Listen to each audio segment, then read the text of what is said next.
ustedes puedan realizar algunas preguntas, cosas que hay en su corazón, probablemente la predicación expositiva del pastor de la iglesia, y la idea es que Henry pueda contestar esas preguntas, y también aprovecho a presentar al pastor Kevin Edwards.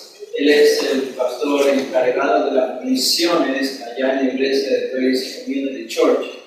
Entonces él está continuamente viajando alrededor de todo el mundo, visitando a los misioneros, dándoles su apoyo. Él tiene mucha experiencia. Él como misionero fue misionero en Guatemala primero, y después en Rusia también por varios años. Ahora reside en California, en la iglesia.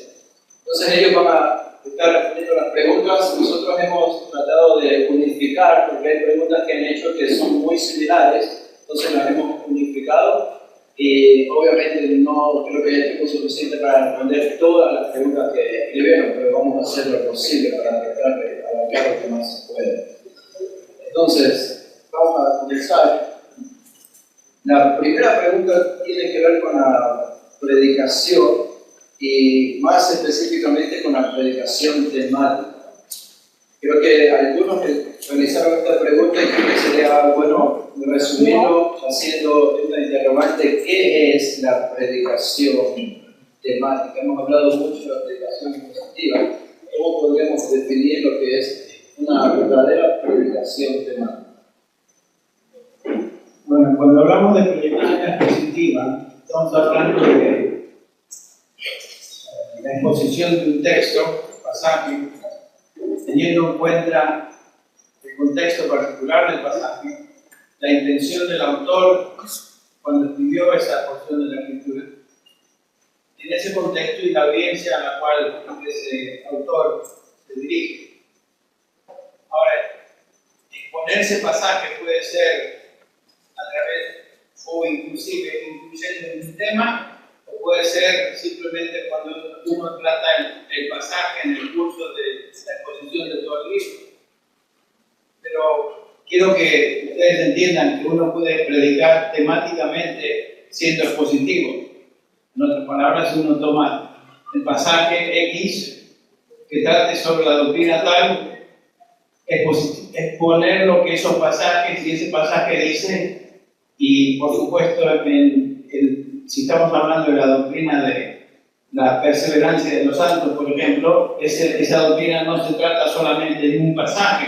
Hacemos la exposición bíblica de ese pasaje que trata sobre el tema, apoyamos ese pasaje con otros pasajes que hablan del mismo tema, la misma doctrina, pero hacemos una exposición bíblica en el contexto donde ese pasaje fue escrito. O sea, lo que hacemos es exposición bíblica temática, usando pasajes y tratando a los pasajes de la misma manera que lo haríamos si enseñáramos a través de un libro y de repente nos topamos con la doctrina de la perseverancia de los santos, en este caso.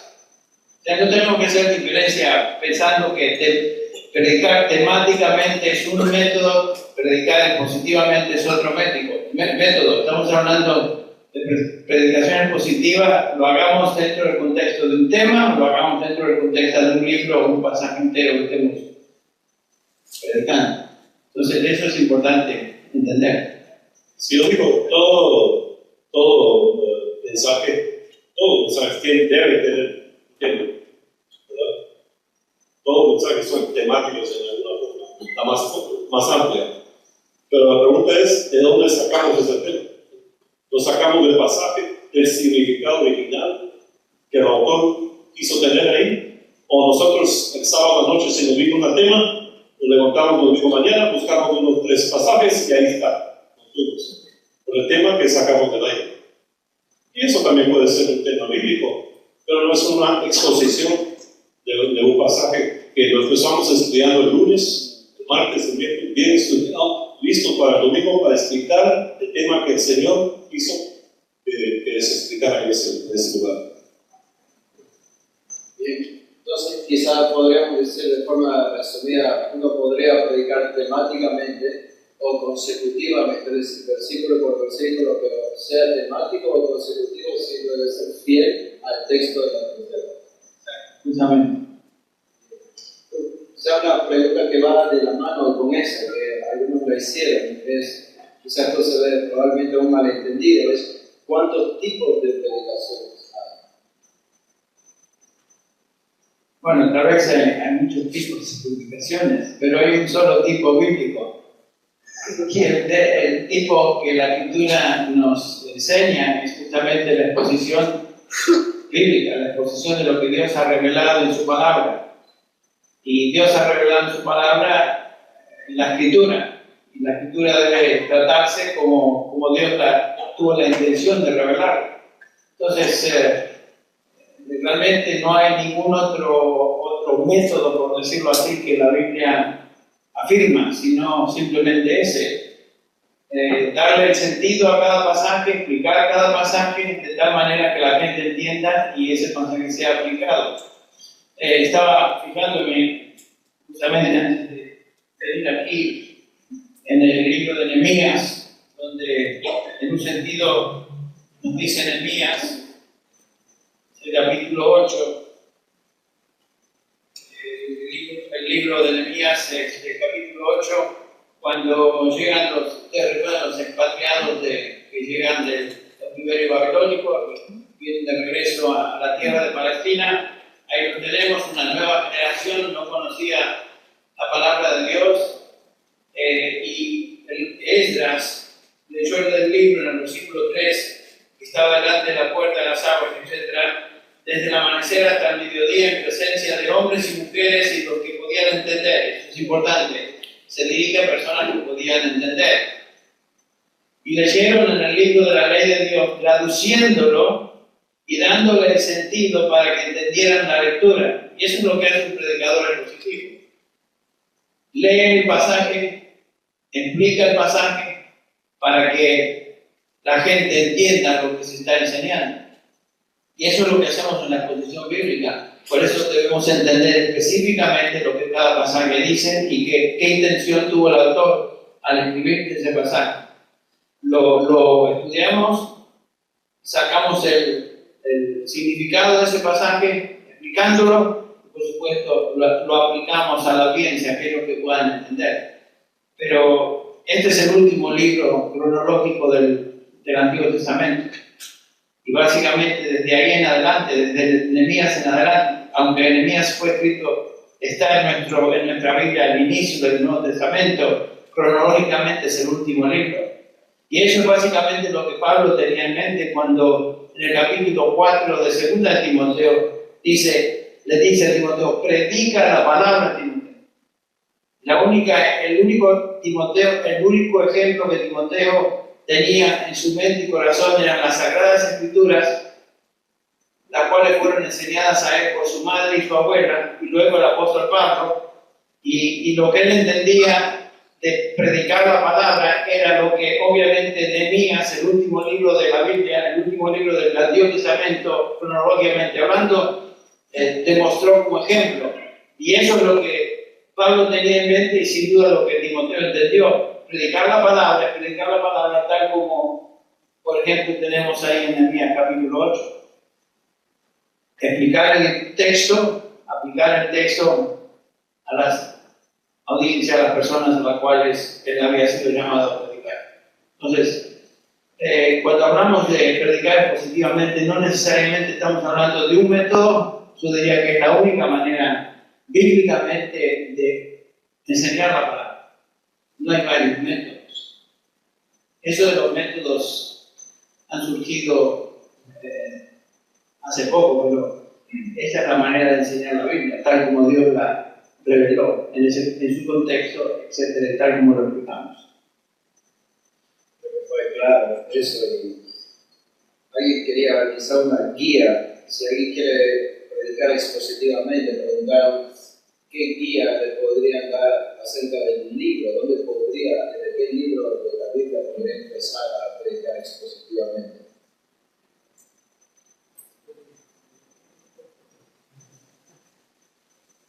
Bueno, tal vez uno de los libros del Nuevo Testamento sería un buen lugar donde empezar, tal vez uno de los Evangelios. Si ese hermano no está claro el mismo en el Evangelio, sería bueno predicar uno de los Evangelios, tal vez el Evangelio de San Juan o en los evangelios. Una de las cartas de Pablo también, que son tal vez más fáciles de comprender, y el contexto mismo de cómo escribió Pablo en forma de carta, es fácil de entender lo que está pasando ahí. Si saltamos a los salmos o parte profética de la Biblia, eso ahí se complica un poco entender el significado que tuvo el autor. Y claro que, si me permites un minuto de bibliología aquí, claro, cada pasaje tiene dos autores, ¿verdad? El autor humano y el autor espiritual, que es el Espíritu Santo. Pero en la sabiduría de Dios, esos dos autores se unen en el autor que lo escribió. O sea, Dios no hizo que escribiera la Biblia como en forma de robot o algo así, en un trance que estuvo el hermano que lo escribió, el profeta. No, él lo escribió sanamente, y el Señor mismo es el que construyó todo lo que pasó para que él escribiera lo que escribió. Así que podemos hablar de lo que el significado de la Biblia es el significado que tuvo en mente el que lo escribió, porque el Espíritu Santo se lo dio así. Así que yo creo que la pregunta antes es esta: ¿cuántas diferentes formas de predicar? Hay métodos, sí. Es que la gente se puede confundir. Solo hay un significado en cada pasaje, y es el significado que el Espíritu Santo dio al que lo escribió. Y de ahí predicamos ese significado en ese contexto. Pero todas las otras formas no hacemos. Y además de que dónde comenzar a enseñar positivamente, bueno, no hay una visión bíblica ni un mandato bíblico que nos diga que debemos comenzar con tal libro, con tal pasaje. Yo creo que a veces la necesidad de la iglesia o la congregación a veces determina en qué nos vamos a enfocar. Por lo tanto, si hay necesidad en esta área, voy a comenzar con un libro que trate de esa necesidad o donde esa necesidad se encuentra, y comienzo a enseñar, predicar a través de ese libro. Entonces, a veces la audiencia determina en qué dirección vamos en cuanto a los temas que vamos a tratar. Yo hago eso con mi congregación también. O sea que a veces uno está orando: Señor, dame ayuda para entender dónde y qué es lo que debo enseñar. Comienzo a pensar en las necesidades de la congregación y me doy cuenta: esta es una área que observo que en esta área debo enseñar, o debo hacer énfasis por lo menos este mes y tratar del tema. Nuestra congregación es una congregación donde hay mucha gente nueva, todos los domingos. Y la mayoría de los congregantes, que somos aproximadamente 560, 570, la mayoría de ellos han venido a nuestra iglesia en los últimos 3, 4 años. O sea que se renueva la congregación, y a veces la congregación y el tipo de persona que tenemos determina dónde vamos a enseñar y qué específicamente vamos a enseñar para llenar esas necesidades. Cuando hablamos de predicaciones positivas, siempre hacemos énfasis en encontrar el sentido literal del texto, y mucho se menciona acerca de los idiomas originales, la importancia que tiene entrar al griego en el caso del Nuevo Testamento, el hebreo en el caso del Antiguo Testamento. Creo que es una realidad que no todos los pastores al presente pueden manejar con facilidad los idiomas originales. Entonces algunos tienen la pregunta: ¿puede un pastor que no tiene conocimiento de los idiomas originales predicar expositivamente, ser fiel al texto? Bueno, las versiones bíblicas que hoy tenemos accesibles a cada uno de nosotros, traducciones, no estoy hablando de paráfrasis, estoy hablando de traducciones bíblicas, son fidedignas al texto original. Ninguno de nosotros tenemos los textos originales hoy, no existen. La autógrafa como se dice en griego, no la poseemos. Lo que tenemos son traducciones y versiones de los originales. Pero a través de los siglos, la traducción ha sido tan cuidadosa y milagrosamente supervisada por el Espíritu Santo que las versiones que hoy tenemos son versiones que podemos decir apegadas a los textos originales, de tal manera que no tenemos que tener temor de que la versión que estamos usando, versiones serias, no estoy hablando de versiones que realmente no son traducciones, sino, como diríamos, como Dios llega al hombre, y esas versiones no son versiones, traducciones, sino que son Dios habla hoy. Dios habla hoy, y otras que no son traducciones, son casi dándole significado a la traducción bíblica, pero no es una traducción literal. Lo que hoy tenemos en Reina Valera, por ejemplo, cualquiera de las Reinas Valeras, ya sea versión 60, versión 95 o la más antigua, o la Biblia de las Américas, son traducciones de los textos. Son excelentes traducciones, y hay otras excelentes traducciones, no voy a entrar en eso. Pero el punto es que si tenemos acceso a varias buenas traducciones de la Biblia y buenos comentarios accesibles a nosotros y herramientas, no tenemos que tener temor de que no he usado 3 años en hebreo o 5 años en griego para poder manejar la Biblia. La podemos manejar con la versión de nuestra lengua franca, que en el caso nuestro es el castellano, así que no debemos tener temor. Ayuda, sin duda ayuda a haber cursado y estudiado los idiomas originales, pero no nos impide predicar positivamente si eso no ha sido el caso nuestro. Así que no tengamos temor de eso. Tenemos a nuestra disponibilidad muchísimas herramientas hoy.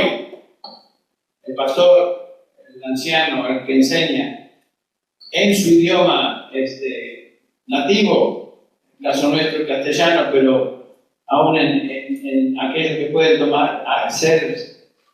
poseer o tener acceso a herramientas en inglés. El idioma inglés tiene una abundancia increíble de material y herramientas que usted puede usar. Pero aún en nuestra lengua, no hay necesidad de conocer griego, hebreo y arameo para poder predicar positivamente. Quizás algo relacionado a eso, alguien me hacía la pregunta también. Alguien que está en una ciudad, probablemente la ciudad grande, donde no hay un instituto, no hay un seminario bíblico que le pueda dar una preparación, es posible que un pastor que no tenga una preparación formal en un instituto o seminario, es posible que él, usando las herramientas que probablemente pueda encontrar en internet o alguna otra herramienta, él pueda prepararse a sí mismo y ser un fiel expositor de la palabra, un fiel pastor. Pues claro que sí, claro que sí. Y si él tiene acceso al internet, también tendría acceso a formas de estudiar y que le enseñen a través del internet cómo estudiar la palabra y a cuáles libros le ayudarían más que todo. Y si tiene acceso al internet, se abren casi todas las puertas para eso. En la actualidad hay institutos buenos que se preparan por medio de internet. IDEX es uno de los tantos, que es el Instituto Bíblico en Español en nuestra iglesia, con alcance a todo el mundo hispano. Algunos de ustedes que he conocido aquí han tenido acceso, tienen acceso a instrucción bíblica a través del IDEX, Instituto Bíblico de Expositores. Así que hay posibilidades, hay mucha posibilidad de obtener instrucción bíblica en cuanto a cómo predicar a través de medios como este. Es algo que va de la mano. Cuán importante es establecer un instituto, un seminario en una ciudad, cerca de una iglesia o dentro de una iglesia, para la preparación de los predicadores. O sea, cuán crítico es para la salud espiritual de la iglesia estudiar un seminario bíblico que sea fiel a la palabra? Bueno, ahí está el punto. Uno puede tener un cuatro o cinco personas interesadas en un instituto bíblico y decir, bueno, vamos a establecer un instituto bíblico. El punto es quién está capacitado para llevar a cabo esa tarea y no poner simplemente un instituto bíblico y pretender que porque tienen en su iglesia local un instituto bíblico, eso es comparable a una institución de preparación pastoral, ministerial, teológica seria. Entonces hay que tener cuidado, así como hay doctores y doctores, hay doctores en quiropráctica que no son equivalentes a un cirujano ¿cómo se dice?, del cerebro, o un neurólogo, digo, hay doctores y doctores, hay institutos e institutos, así que tenemos que ser cuidadosos en dónde ir y a quién preguntar y cómo llegar al instituto que deberíamos escoger para obtener información necesaria en la preparación, la capacitación. ¿Quería decir algo? Sí, la formación espiritual es importante no para un instituto y hacerlo correctamente en un instituto. La formación espiritual es importante en la iglesia. Y la iglesia debe, no solo a través del púlpito cada domingo, pero a través de la vida de la iglesia, debe ayudar a formar a los miembros que sean fieles al Señor, que sepan cómo ser un hombre de Dios, cómo ser un marido que Dios quiere. La mujer, que sean esposas, madres, como el Señor quiere. Formación así, cómo enseñar la Biblia en su casa. El marido, el padre, cómo ser líder espiritual en su casa. Esa formación tiene que ser parte de cualquier iglesia. Ahora, subiendo un poquito más alto, diáconos. También la iglesia tiene que tener formación espiritual para los diáconos, que es una forma más alta que cualquier miembro. Y después de los diáconos, los ancianos, pastores, obispos, que como tenemos dicho, es la misma, lo mismo, esa palabra describe el mismo puesto en la iglesia. ¿Cómo preparar a los pastores, a los ancianos, que son, como Henry ya nos dijo, hoy hartos de enseñar? Y esa es otra forma de formación. Y lo que pasa muchas veces es que formación lo que yo he visto en otra parte del mundo, formación de miembros y diáconos, eso sí es casi completamente la responsabilidad de la iglesia local. Pero ya formación de ancianos, es posible que participen en unas iglesias, hermanos que ven y tienen el mismo cómo predicar la palabra, son de la misma línea. Pueden juntos decir, bueno, ¿por qué no nos unimos y juntos hacemos una preparación para los ancianos, para los predicadores, para los que deben ser aptos de enseñar y ayudarles cómo hacer eso?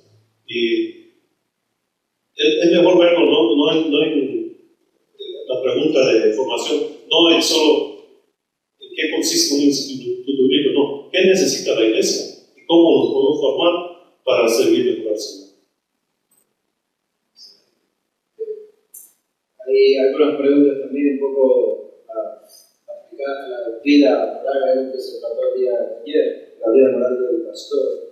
Y aquí hay una pregunta, dice, ¿cómo saber si he sido llamado al pastorado? Pregunta si hay algunas características que debe reunir como hombre para saber si es llamado al pastorado.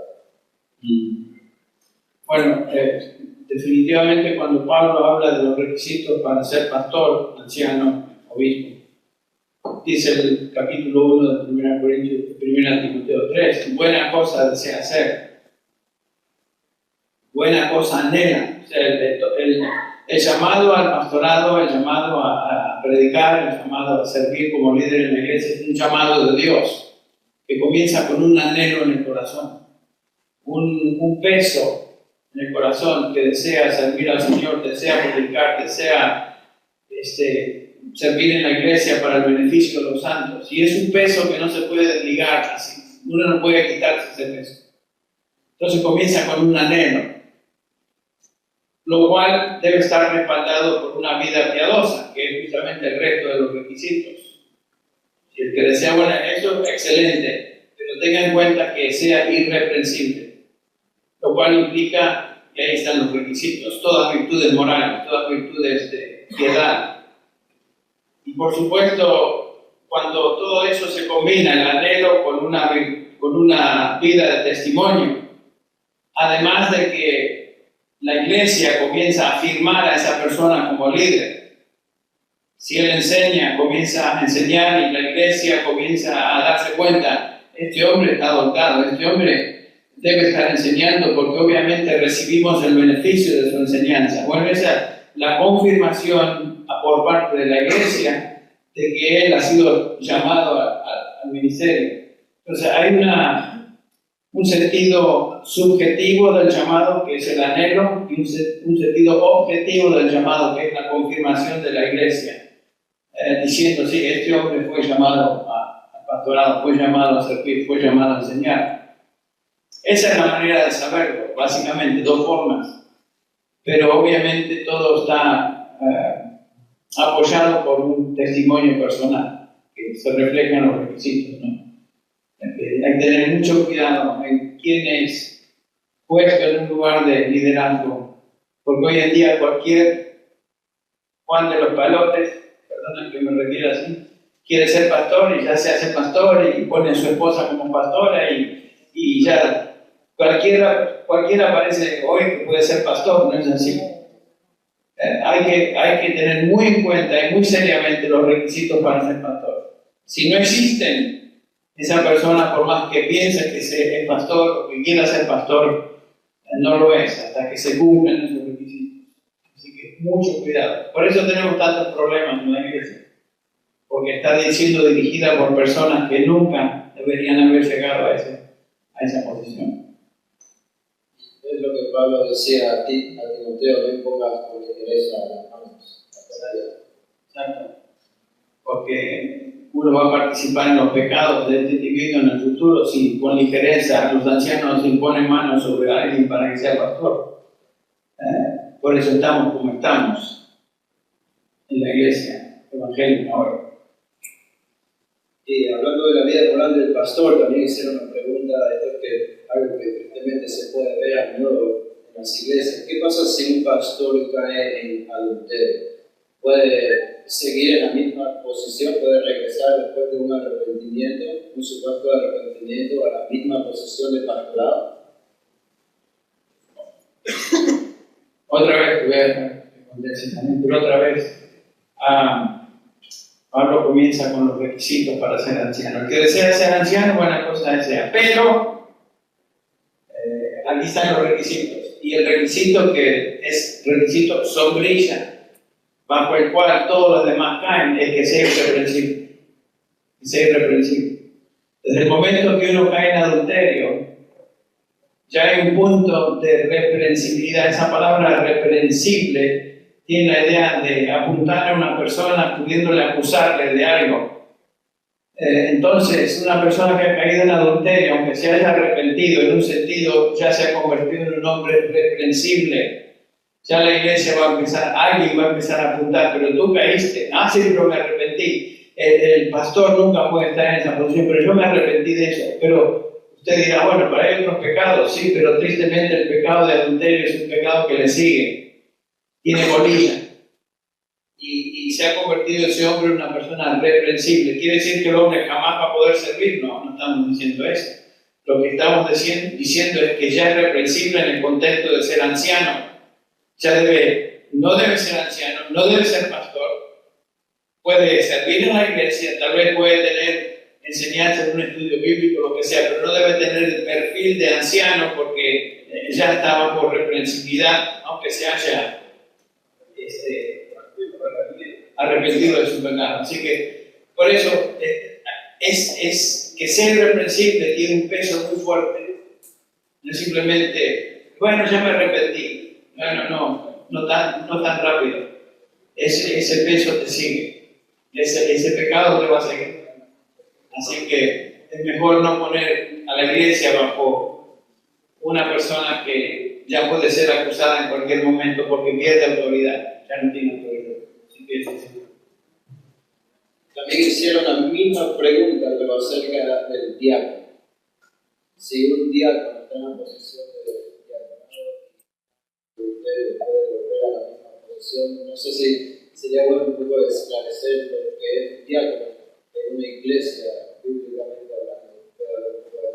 Sí, bíblicamente hablando, de las características que nos instruye en Timoteo, ¿qué dice? ¿Cuál es la única diferencia entre el diácono y el anciano? Apto de enseñar. La única diferencia. O sea, ser irrepresible y tener todas las otras características como un anciano debe tenerlas bíblicamente. O sea, no hay diferencia entre un anciano y un diácono en cuanto a sus requisitos, con la excepción de la función. La función del pastor es que sea apto para enseñar. Esa es su función primordial, como estamos viendo. El diácono es una persona que ha sido llamada por el Señor para servir en la iglesia dentro de un contexto particular, para el servicio de los presentes, el servicio en la iglesia, a todo nivel. Servicio. Diaconía, que quiere decir servir. Entonces, sin embargo, sus requisitos son los mismos que los de un diácono, de lo que un anciano. Así que no debemos poner a un diácono, bueno, este es de segunda categoría, lo podemos poner como diácono. No sirve para ser capellán, ponemos como diácono. Siempre y cuando llenen los requisitos. Pero ¿cómo vamos a ser tan cerrados con los requisitos? ¿Cerrados? Es lo que Pablo nos dice, es la inspiración del Espíritu Santo que entra a Pablo a decir, estos son los requisitos. Ese es el punto con la iglesia, hermanos, presten atención. La iglesia hoy tiene una actitud muy ligera, muy liviana en cuanto a los requisitos para ser líder en la iglesia. Y se dejan pasar personas que entran al liderazgo que nunca jamás deberían estar. ¿Se acuerdan del capítulo 6 de Hechos? Que no son los primeros diáconos, tal vez sirven como un prototipo de lo que es un diácono, aquellos que fueron llamados a servir. Y el primer requisito que ahí se menciona es que sean llenos del Espíritu Santo. Hombres que sean llenos del Espíritu Santo. ¿Noten eso? ¿Cómo se nota eso? Lo cual quiere decir que hay ciertos frutos en la vida de ese individuo que la iglesia podía reconocer. No eran cualquier Juan de los Palotes, era una persona con madurez, una persona espiritual, una persona que tenía un perfil y seriedad espiritual que obviamente se reflejaba de tal manera que la iglesia pudiera considerarlo como diácono para darle un nombre a ese grupo inicial. Sí, en nuestra iglesia en Los Ángeles, regresando a lo que dije en el principio, que hay esos niveles de formación en la iglesia. Primer nivel de formación para miembros de la iglesia, hermanos. Cualquier hermano tiene que ser padre, tiene que ser esposo, tiene que ser, en su forma de ser, apto de enseñar en su familia, ¿no? Él es el que tiene esa responsabilidad de enseñar la Biblia a su familia. Y ahora llegado el pastor, es el que tiene la responsabilidad de enseñar la Biblia a toda la iglesia. Pero entre eso no quiere decir que un diácono no puede enseñar. No, si va a ser un diácono, es alguien que obviamente está enseñando y es líder bíblicamente en su casa, en su hogar, y es apto de ser un modelo para otros hogares, de cómo ser un padre y un esposo bíblico y guiando su familia y tal vez otras familias, digamos, en un contexto de un estudio bíblico o algo así, enseñando la Biblia. O sea, no es que un diácono no va a enseñar, no, él tiene que enseñar en su casa, por lo menos, y será apto de tal vez enseñar a otros, pero no al nivel de un pastor que tiene la responsabilidad de guiar a toda la iglesia.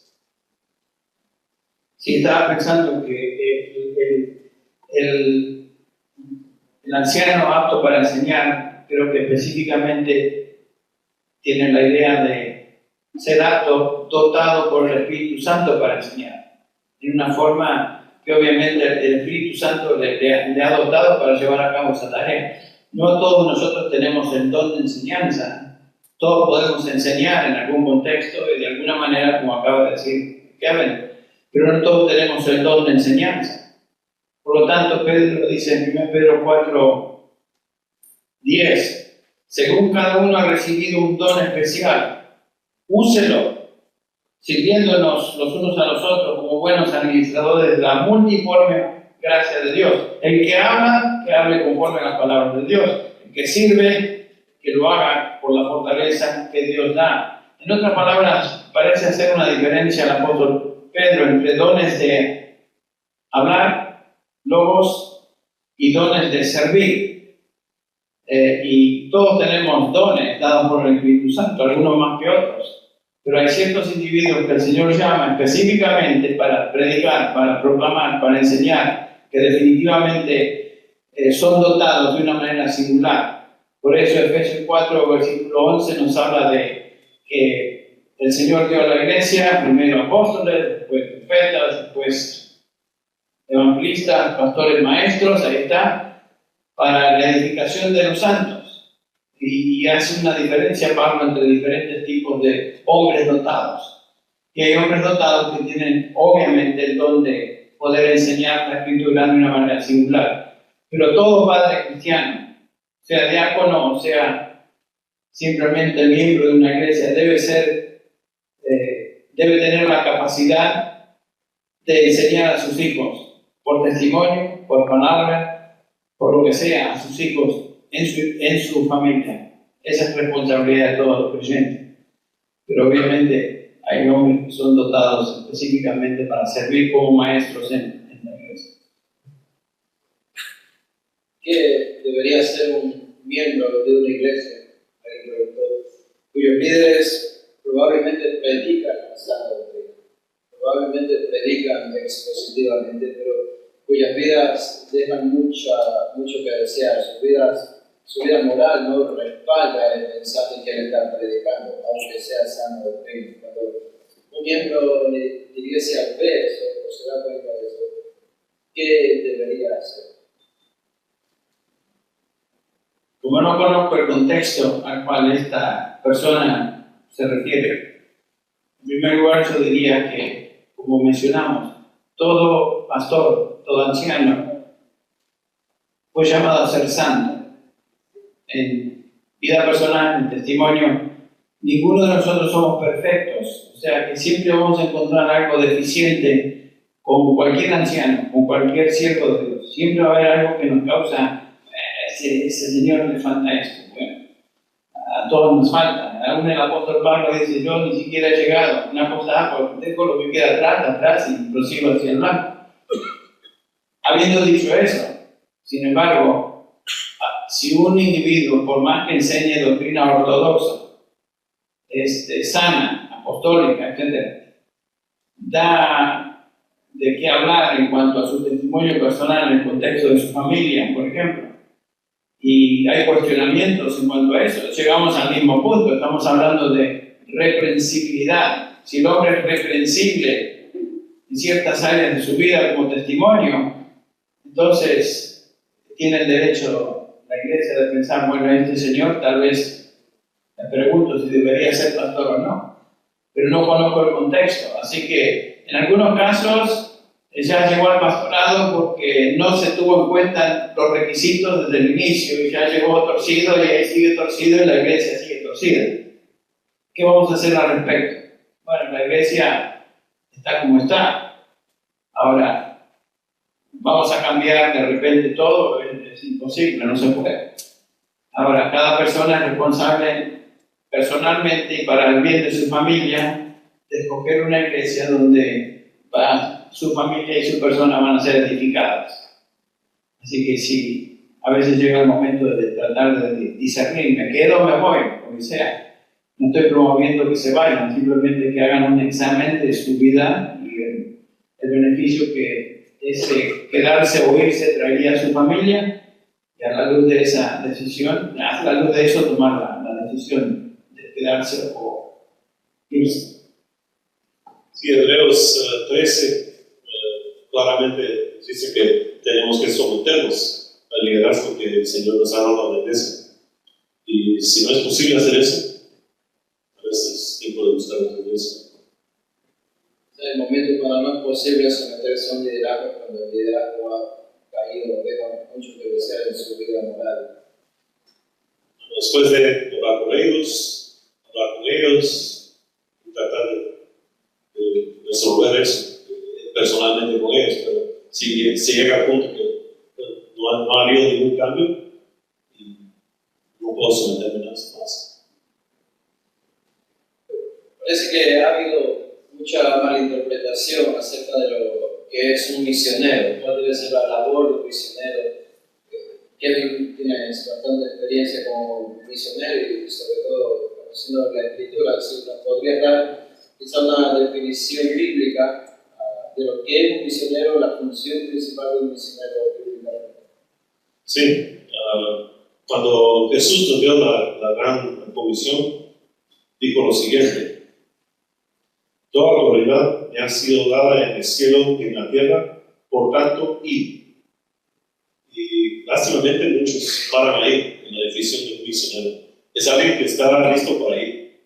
¿A dónde? No sé dónde, tal vez sí sé dónde, pero tengo ganas de ir. Y así que, pastor, mande, estoy listo para irme como misionero. Pero ahí no termina el cuento, ¿verdad? Ahí no termina lo que Jesús dijo. Dijo, id y hacer discípulos. Bueno, ahí sí ya se disminuye un poco.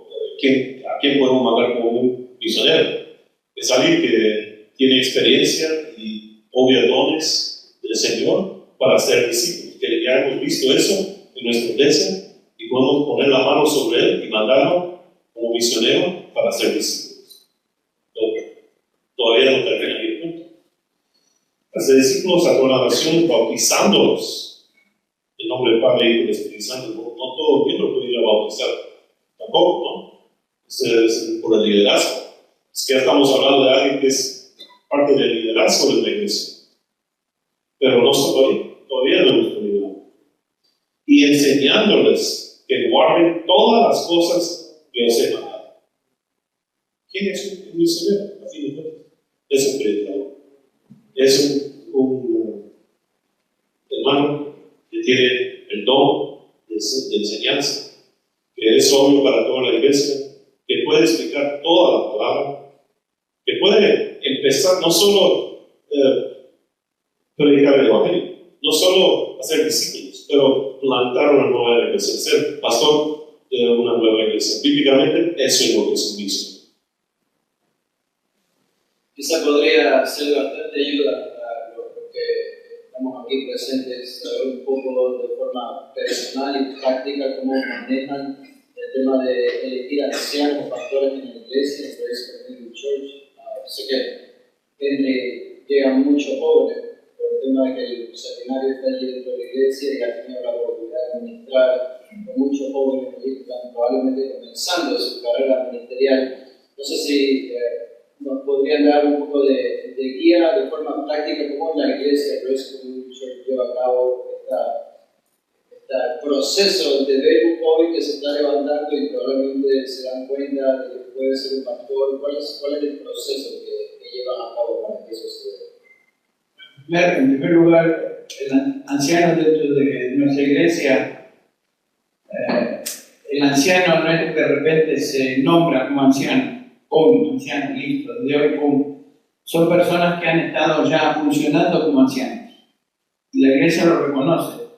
Han estado sirviendo, tienen un excelente testimonio en su vida de hogar, son personas que pueden enseñar, son personas que realmente son de madurez espiritual y, digamos, en algún contexto de la iglesia, porque es una iglesia muy grande, varios deciden o descubren eso y dicen, quisiéramos nominar a los ancianos, quisiéramos nominar a esta persona como anciano para que se incorpore al cuerpo de ancianos de la iglesia. Muy bien, se considera, en algunos casos se le invita a participar como anciano en prospecto o anciano potencial en el futuro y por un año está asistiendo a las reuniones de ancianos. Todos los meses tenemos una reunión de ancianos general de toda la iglesia y después de un tiempo de un año aproximadamente de observarlo, de verlo y considerar su persona, su madurez, se le incluye, se le acepta como anciano dentro de lo que es ya el cuerpo de ancianos de la iglesia. Eso es para ancianos. Ahora, los jóvenes que vienen preparándose, sí, casi todos los que vienen preparándose para servir en el futuro como pastores son personas que ya tienen la intención y el llamado de serlo,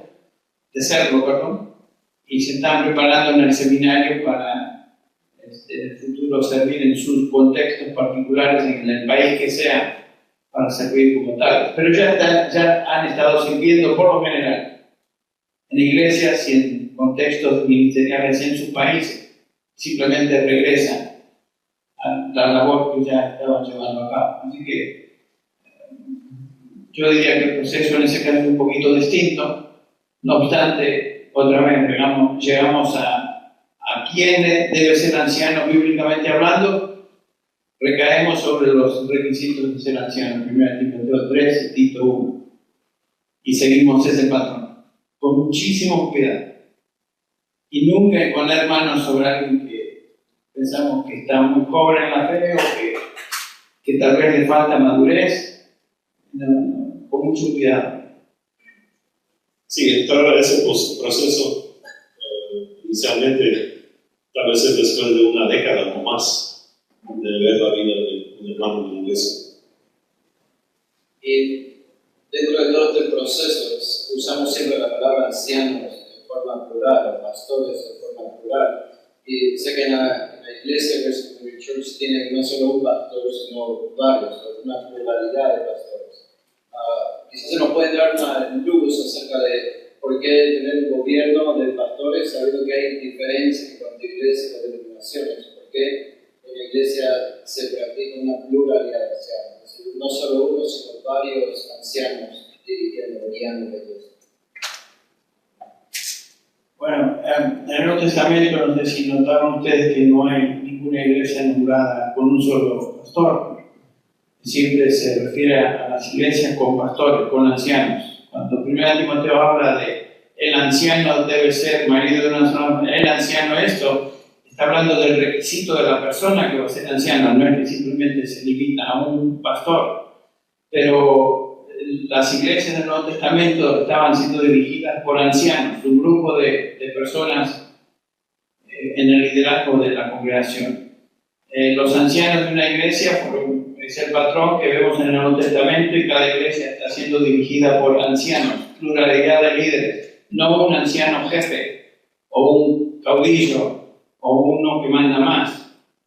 Es cierto que en el contexto de varios ancianos, aún en nuestra iglesia, hay personas ancianos de la congregación que tienen más influencia que otros, en el sentido de que enseñan, son más visibles, tienen un perfil pronunciado, por lo tanto se les considera como cuando él habla, el resto escucha, ¿no? Por ejemplo, cuando habla MacArthur, él es anciano en 38, somos 38 ancianos. Y cuando habla MacArthur, por supuesto, es el maestro principal, el pastor principal de la iglesia, y cuando él habla, aunque es uno de los 38, él es más anciano que el resto de nosotros. Estoy bromeando, lo que quiero decir es que se le escucha, porque cuando él habla, por lo general, tiene mucho que decir y tiene una perspectiva muy madura de lo que dice, y se le escucha con muchísimo cuidado. Pero no es el mandamás en la congregación. Siempre hay alguien que sube como el aceite del agua, ¿no? En el grupo de los discípulos había 3 que eran más notables que el resto, y entre esos 3 había uno que sobresalía, Pedro, ¿no?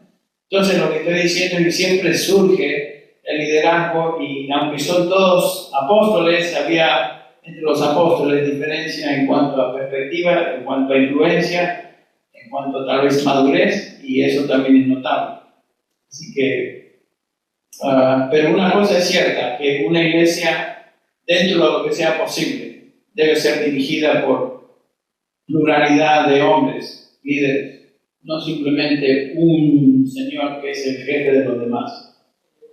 Y tristemente de denominaciones enteras donde hay caudillos en cada iglesia, Bueno, eso no es un patrón bíblico.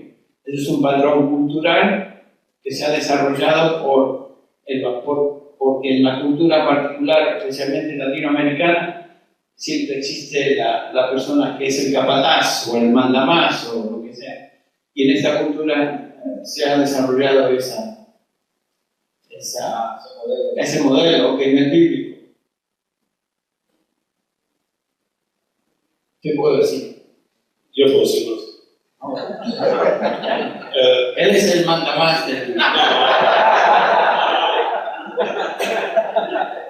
Él es el más anciano. Pero solo quería decir que en nuestra iglesia, entre los 38 ancianos que hay, nunca se hace una decisión, nunca, en que todos esos 38 son unánimes. Si uno de esos ancianos no está de acuerdo en algo, no se hace esa decisión. ¿Por qué? Porque solo hay un Espíritu Santo, ¿verdad?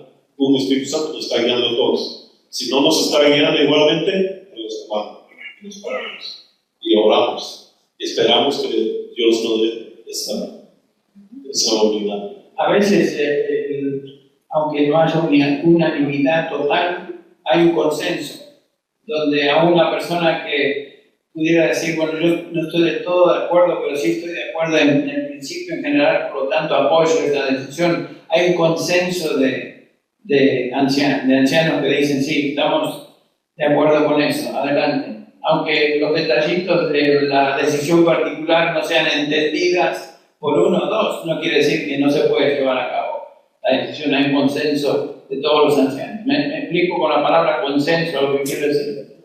¿Se entiende? Hay un consenso, estoy de acuerdo con la decisión en principio, aunque hay detalles de esa decisión que yo particularmente no entiendo, tal vez no estoy de acuerdo, pero estoy de acuerdo que eso se debe llevar a cabo. Para el bien de la iglesia, para la gloria del Señor, es lo que se debe hacer. Lo que no hacemos un voto. Si hay 3 ancianos, 2 están sí y el otro no, pasa. No se hace. Se pregunta cualquier decisión. ¿Hay alguien que no está de acuerdo? Si no hay nadie, adelante. Y eso, imagino, protege a la iglesia, ¿no? De cualquier exceso, probablemente de uno, de los pastores, que pueden hacer algo que probablemente no sea bíblico, y otros están allí para. Algo que vemos que falta en las iglesias es estar en el contexto de rendición de cuentas, rendir cuentas a otros, también. Sí. Cada uno nos sentimos que rendimos cuenta al grupo de ancianos. No, nadie está pensando que simplemente rendimos cuentas al pastor. Rendimos cuenta al grupo de liderazgo de la iglesia. Ante ellos me siento yo responsable.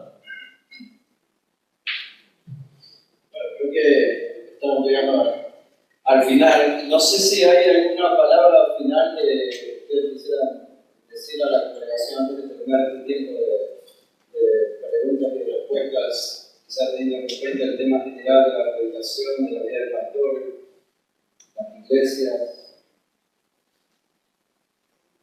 No, yo diría que si alguno de ustedes tiene alguna pregunta particular que no la han pensado, no han querido pensar, lo que sea, podemos tomar un momento para hablar personalmente. Yo diría, solo para terminar, que la predicación expositiva no es algo fácil, es algo difícil, cuesta trabajo. Pero lo bonito de este trabajo es que no es trabajo de lunes a sábado orando que el Señor te dé una palabra, porque ya nos dio su palabra. Y el expositor se levanta el lunes en la mañana sabiendo que el domingo, ¿qué pasó? Prediqué el versículo 10 al versículo 18. Y la próxima semana voy a predicar del 19 en adelante.